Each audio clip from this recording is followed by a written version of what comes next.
प्रबल प्रयास से यह गंगा इस धराधाम पर हम सबको उपलब्ध हो सकी। मूल रूप में गोविंद के चरणारविंद से यह गंगा प्रकट हुई थी। जब भगवान ने वामन अवतार लिया और बलि के सन्मुख 2-3 चरण मांगे भूमि, एक चरण में नीचे के लोक और दूसरे चरण में जब ऊपर को भगवान ने चरण उठाया तो ब्रह्मांड कटाह के गोलक अंड में छिद्र हो गया भगवान के चरण के अंगूठे से। तो ब्रह्मांड में जो छिद्र हुआ उससे ब्रह्मांड छिद्र में जो निर्मल जल धारा प्रविष्ट हो गई और वही जल धारा भगवान के चरणों का प्रक्षालन करती हुई नीचे आई और स्वर्ग में स्थित रही। स्वर्ग में उस दिव्य जल धारा के 4 विभाग हो गए जिनके नाम हैं सीता, अलकनंदा, चक्षु और भद्रा। और जब भगीरथ ने उनके पूर्वजों ने कठोर तप किया तो सगर के पुत्रों का उद्धार करने के लिए भगीरथ की प्रार्थना पर प्रमुदित हुई मां गंगा स्वर्ग से जो 4 विभाग थे उनमें अलकनंदा भगवान शंभु की जटाओं में आकर के प्रकट हुई और फिर जटाओं में से निकल करके गोमुख से होती हुई ऋषिकेश, हरिद्वार तथा संपूर्ण भारत को पवित्र बनाती तीर्थराज प्रयाग में आईं और फिर वहां से होते हुए सीधे कलकत्ता होकर गंगा सागर में पहुंच गई। गंगा सागर, गंगा इधर से आई हिमाचल से और सागर पुत्रों की राख वहां पड़ी हुई थी भस्म। उस भस्म का ज्यों ही मां गंगा ने स्पर्श किया, सागरात्मजों के देह के भस्म का स्पर्श करके मां गंगा ने सबको ब्रह्मदंड से मुक्त करके परम धाम का अधिकारी बना दिया। तो जीव के समस्त पापों का प्रक्षालन करने वाली है भगवान की चरणों से प्रकट हुई भगवती गंगा, जो भागीरथी गंगा के नाम से जानी गई, क्योंकि भगीरथ प्रयास से ही वो प्रकट हुई, इसलिए भागीरथी कह गई। भगवान के अनुग्रह स्वरूपा रामचरितमानस के अनुसार राम भक्ति सुरसरी है। राम जी की भक्ति का प्रतिरूप है भागीरथी।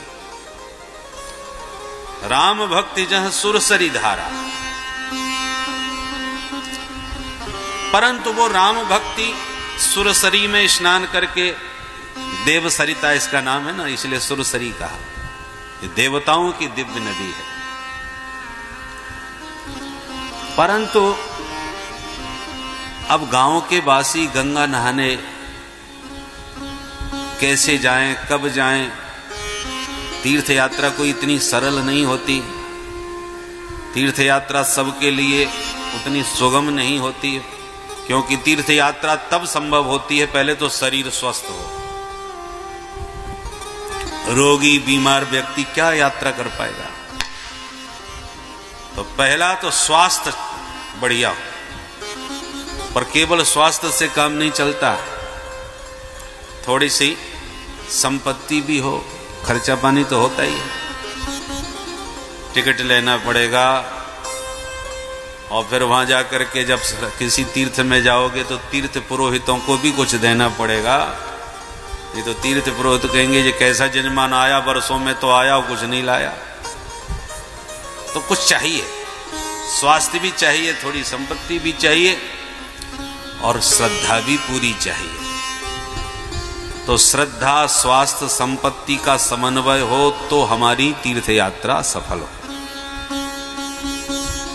पर जो नहीं जा सकते उतने दूर, न तो स्वास्थ्य साथ दे रहा है, न जेब साथ दे रही है, तो हम कैसे गंगा में? श्रद्धा तो खूब है पर शरीर साथ न दे तो कैसे जाएं?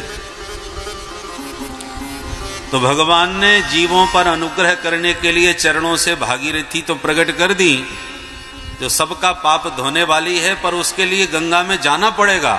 गंगा जी आपके गांव में नहवाने के लिए नहीं आई।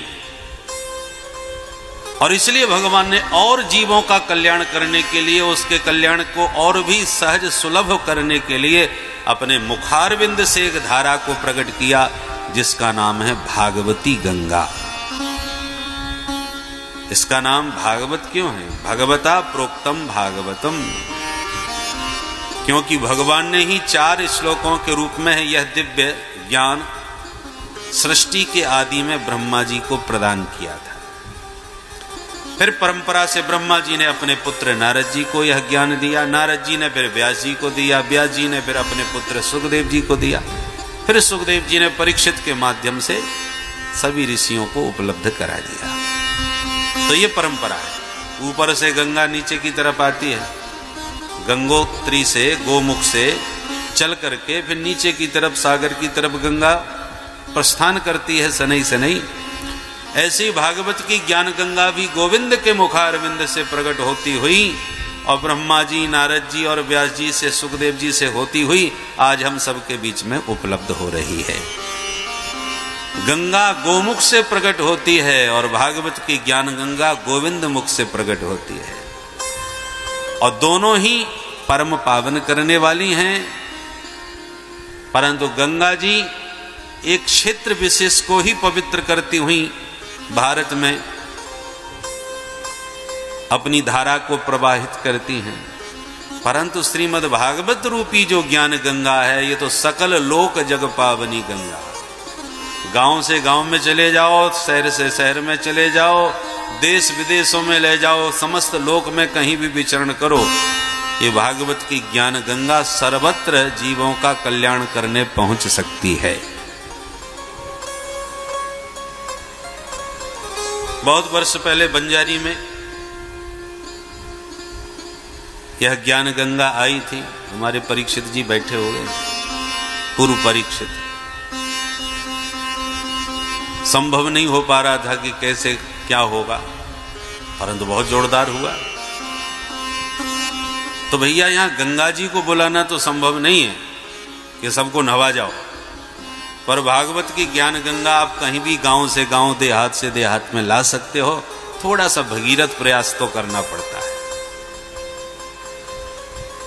भगीरथ को ऐसी गंगा सुलभ नहीं हुई, पीढ़ियां लग गई महाराज, तब जाके गंगा ने अनुग्रह किया।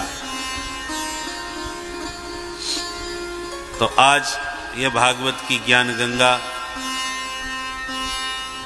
प्रवाहित होने जा रही है। आइए गोविंद का नाम स्मरण करके, गोविंद का ध्यान करके मंगलाचरण करें और फिर इसके दिव्य महात्म का हम लोग श्रवण करेंगे। श्री कृष्णाय वयं नमः। हम सब मिलकर के कृष्ण कन्हैया के पाद पद्मों में प्रणाम करते हैं। कैसे हैं भगवान श्री कृष्ण? केवल कृष्णाय नुमः नहीं कहा, श्री कृष्णाय। श्री माने श्री जी, श्री माने राधा रानी। ब्रज में राधा रानी को राधा रानी कम कहते हैं, श्री जी ज्यादा कहते हैं। श्री जी का स्वरूप, श्री जी का दर्शन करने जा रहे हैं। श्री जी माने किशोरी जी। तो यहां पर राधा रानी का राधा नाम न लेकर के श्री कह करके किशोरी जी का स्मरण किया। श्री कृष्णाय वयं नमः। श्री कृष्णाय माने राधा कृष्ण। राधा और कृष्ण भिन्न तत्व नहीं है, अभिन्न तत्व है। देखने में, वाणी व्यवहार में भिन्नता दिखाई पड़ती है कि राधा और कृष्ण, पर वस्तुतः राधा कृष्ण भिन्न तत्व नहीं, अभिन्न तत्व है, एक ही तत्व है। जैसे व्यवहार में कई वस्तुओं को हम दो नामों से जानते हैं, पर वस्तु एक ही होती है। जैसे देखो समुद्र में कैसी लहरें उठ रही हैं, समुद्र की तरंगों को देखो, तो समुद्र में तरंग उठ रही हैं, तो समुद्र और तरंग कोई अलग अलग चीज है क्या? क्या पानी से तरंग को आप पृथक कर सकते हो? नहीं, क्योंकि समुद्र का जल ही तरंगायित हो रहा है। तो जैसे जल और तरंग नाम में कहने में दो हैं, पर वस्तु एक ही है।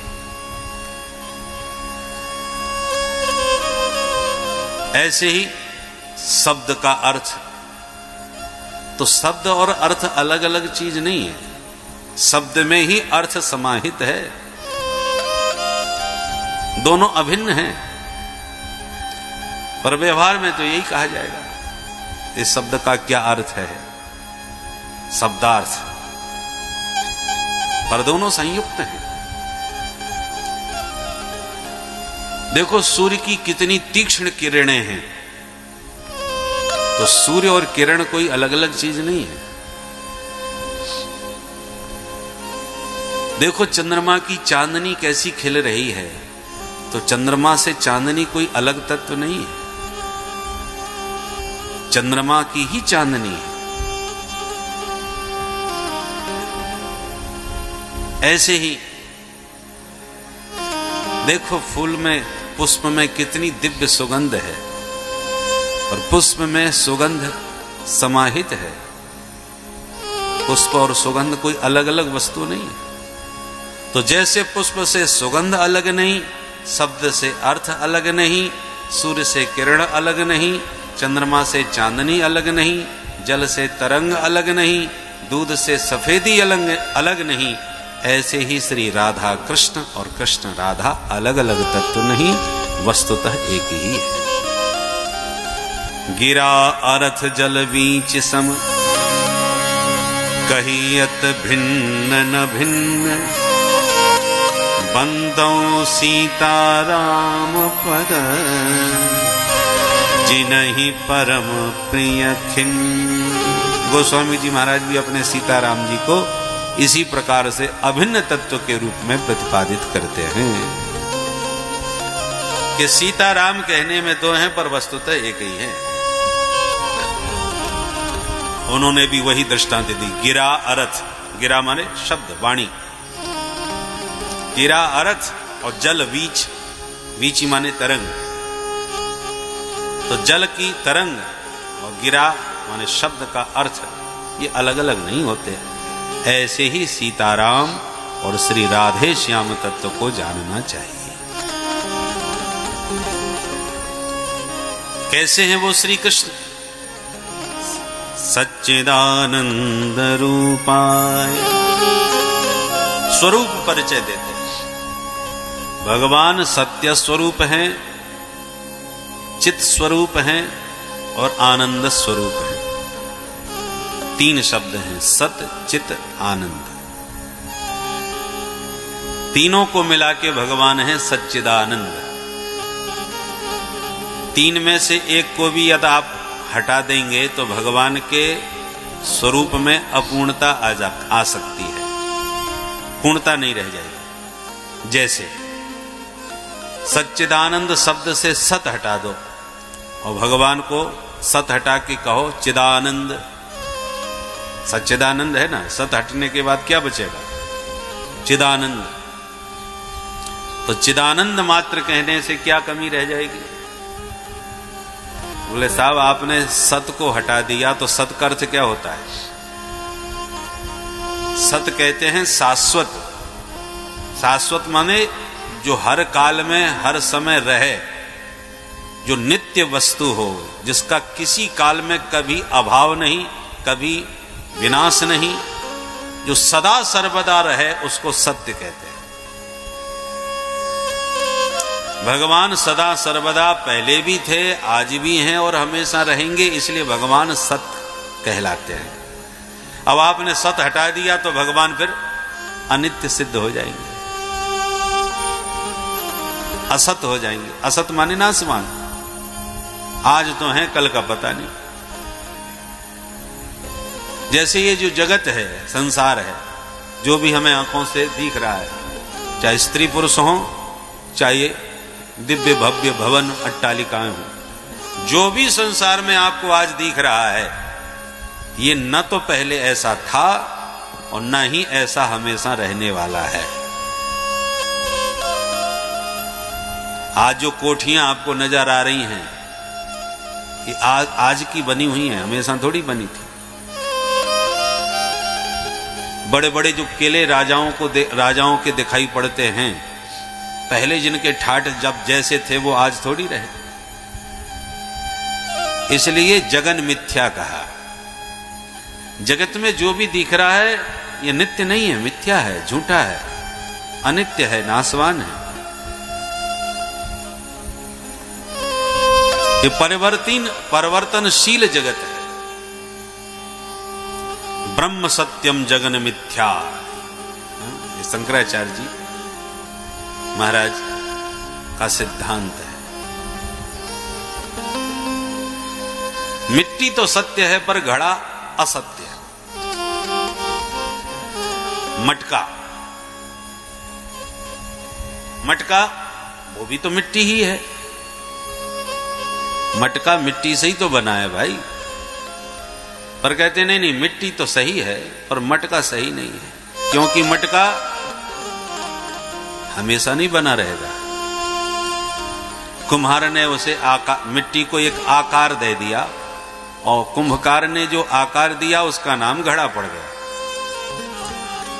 और अपनी उसी एक मिट्टी के अनेक बर्तन कुंभकार बना देता है, जैसा आकार वैसा ही नाम रूप उसे मिल जाता है। आकृति के अनुसार नाम रूप मिल गया।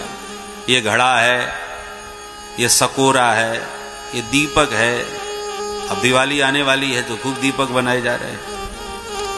तो घड़ा, सकोरा, दीपक, कुल्हड़, ये सब मिट्टी के बनते हैं। चिलम भी बनती है। ये मिट्टी के अनेक पात्र हैं, पर जैसी जैसी आकृति वैसा वैसा उसका नाम। मिट्टी वही एक है सब में। चिलम में भी वही मिट्टी है, मटके में भी वही मिट्टी है, पर मटके की मिट्टी घड़ा के रूप में जो है वो जल को शीतल करती है और पीने वाले के दिल को भी शीतल कर देती है, हृदय शीतल कर देती है। जो पानी ठंडा पीता है उसका हृदय भी शीतल हो जाता है। पर उसी कुम्हार की उसी मिट्टी से जो चिलम बनी है, जो खुद जलती रहती है और पीने वाले के हृदय को भी जलाती रहती है, फूंकती रहती है। बोलो राधे राधे राधे राधे राधे। हृदय में हरि बैठे हैं भैया। ईश्वर सर्वभूतानाम हृदय से अर्जुन तिष्ठति। गोविंद गीता में कहते हैं सबके हृदय में हरि विराजमान है। अब हृदय में जब हरि बैठे हैं तो हरि का ध्यान रखना चाहिए कि नहीं। हम और आप मंदिर बनवाते हैं, बड़े बड़े देवालय, तो मंदिर भी हम नहीं बनवाया, उसमें मूर्ति भी हम नहीं बनवाई जयपुर से, और हमने पंडित जी को बुला के प्राण प्रतिष्ठा करवाई, और फिर परमात्मा को हमने प्रणाम किया। हमारे ठाकुर जी आए गए, हमारे ठाकुर जी मंदिर में विराजमान हो गए। ये सब बनाया हुआ हमारा है। परंतु आपका ये जो शरीर है, ये जो देह है, ये ठाकुर जी का बनाया हुआ देवालय है। ये जो मंदिर है ना चलता फिरता, ये ठाकुर जी का बनाया हुआ है। इस देह रूपी देवालय में ठाकुर जी खुद स्वयं विराजमान है।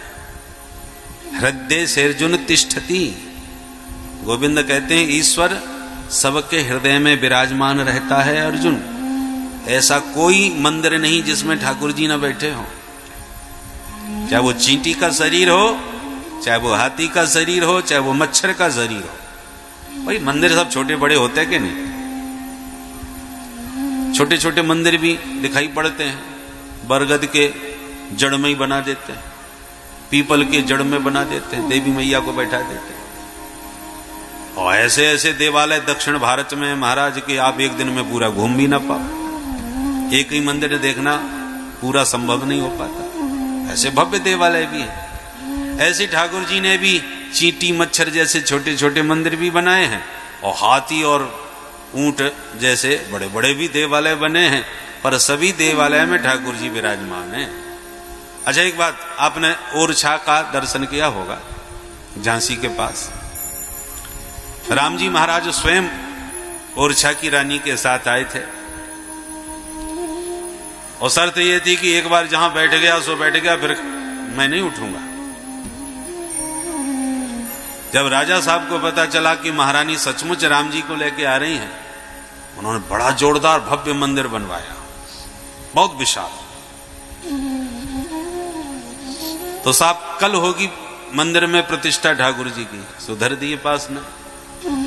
और ठाकुर जी बैठे सो बैठे ही रह गए, बोले अब धर राखो अपना मंदिर, हमें नहीं चाहिए, हम तो बैठ गए अब जहां बैठना था। मंदिर इस तरीके का बनवाया था कि राजा साहब को महल से ही सीधा दर्शन ठाकुर जी को हो गए। ठाकुर जी ने कहा अच्छा ये राजापना हमको दिखा रहे हो, तो महल से बैठे बैठे ही दर्शन करोगे, हमारे पास आके हमसे नहीं मिलोगे। तो मंदिर में ही नहीं गए, ठाकुर जी बैठे ही रह गए, उठे ही नहीं। तो आज आप कभी दर्शन करने जाओ तो भव्य मंदिर तो रखा है पास में, परंतु ठाकुर जी वहां नहीं, इसलिए कोई दर्शन करने जाते ही नहीं। उस विशाल देवालय में भी कोई नहीं जाता, जबकि मंदिर बहुत जोरदार बनाया है और ठाकुर जी विराजमान है, तो उसमें कोई बहुत भव्य देवालय नहीं है, पर ठाठ पूरे ठाकुर जी के हैं। शायद मैं समझता हूं कि अपने भारतवर्ष में मंदिर तो बहुत हैं, परंतु विधिवत एक राजा ठाकुर साहब की जो सलामी होती थी, राजाओं की सलामी होती ना, प्रातः द्वारपाल सलामी लेते थे महाराज की, वो सब ठाकुर जी के ठाटबाट और सरकार में दिखाई पड़ते हैं। दरवाजा खुलेगा तो जो बाकायदा वहां से पुलिस व्यवस्था सरकार की ओर से है, और जो भी वहां पर ड्यूटी पर रहता है वो सलामी देता है ठाकुर जी को, ठाकुर जी को सलामी दी जाती है। आपने सुना होगा, देखा भी होगा। तो कहने का मतलब यह है कि जिस देवालय में ठाकुर जी ना हो वो देवालय बेकार। मंदिर खजुराहो के बहुत हैं, पर ठाकुर जी की विधिवत प्राण प्रतिष्ठा न होने के लिए वो विदेशियों के लिए आकर्षण का केंद्र कलाकारी की दृष्टि से हो सकता है, बाकी भक्तों का वहां प्रवेश नहीं होता, भक्त लोगों की भीड़ नहीं लगती कि ठाकुर जी की जय जयकार करने भगत लोग भागते हों, सो बात नहीं। क्यों नहीं है? क्योंकि मंदिर तो हैं, पर ठाकुर जी उसमें विधिवत विराजमान नहीं है। इसलिए मंदिर कितना भी भव्य हो, पर ठाकुर जी के बिना बेकार। और ठाकुर जी की विधिवत सेवा होती हो तो छोटी सी भी कुटिया हो तो भी भक्तों के लिए वंदनीय होती है। तो हम सबके देवालय में ठाकुर जी विराजमान हैं, और जब तक इस देह के देवालय में ठाकुर जी चलते फिरते बोलते चालते नजर आ रहे हैं, तभी तक ये देवालय की शोभा है। और कहीं ठाकुर जी इस देह से निकल गए तब क्या होगा? एक दिन भी कोई घर में रखना पसंद नहीं करे। पधार गए बोले तो ले चलो जल्दी करो, अभी निपटाओ, रात न होने पावे। मित्रों, आशा करता हूं कि यह धार्मिक शिक्षाप्रद कथा आप लोगों को अवश्य पसंद आई होगी। अगर आप लोगों को यह कथा पसंद आई हो तो इस कथा को लाइक करें और अधिक से अधिक लोगों को शेयर भी करें, जिससे कि वे भी इस शिक्षाप्रद उत्तम कथा को सुनकर अपने जीवन को सुखी एवं सामर्थ्य बना सकें। मित्रों, अगर अभी तक आप लोगों ने हमारे चैनल को सब्सक्राइब नहीं किया है तो तुरंत सब्सक्राइब कर लें, जिससे कि नोटिफिकेशन के माध्यम से आप लोगों को हमारे नए नए वीडियोस, शिक्षाप्रद कथाएं तुरंत प्राप्त हो सके और आप उसको सुन करके अपने जीवन को सुखी बना सकें। तो कल फिर किसी नए धार्मिक कथा को लेकर के आप लोगों के समक्ष फिर से प्रस्तुत होंगे। तब तक के लिए राम राम।